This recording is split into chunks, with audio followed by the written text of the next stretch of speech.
ক্ষমতায় গেলে দেশ কিভাবে পরিচালনা করবে সবচেয়ে গুরুত্বপূর্ণ এই প্রশ্নের স্পষ্ট বাস্তবভিত্তিক কোনো জবাব জামায়াত এখন পর্যন্ত দিতে পারেনি। জান্নাত আর ইসলাম বিক্রি করা ছাড়া দেশ পরিচালনার জন্য সুনির্দিষ্ট কোনো রূপরেখা তুলে ধরতে পারেনি। মানুষ এখন আর শুধু স্লোগান শুনতে চায় না, তারা জানতে চায় তাদের জীবন মানে কী পরিবর্তন আসবে। বিএনপির ভারপ্রাপ্ত চেয়ারম্যান তারেক রহমান ঠিক এখানেই দেখিয়েছেন স্মার্ট রাজনীতির বাস্তব উদাহরণ।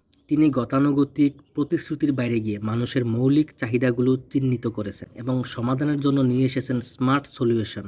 তারেক রহমানের ঘোষিত ৩১ দফার ভিত্তিতে নির্বাচনী প্রচারণায় হেলথ কার্ড, কৃষক কার্ড, ফ্যামিলি কার্ডের মতো বিষয়গুলো গেম চেঞ্জার হিসেবে আবির্ভূত হয়েছে। ভোটাররা দেখছে বিএনপি কেবল ক্ষমতার জন্য নয়, তাদের খাদ্য, কৃষি এবং স্বাস্থ্যের নিরাপত্তা নিয়েও ভাবছে।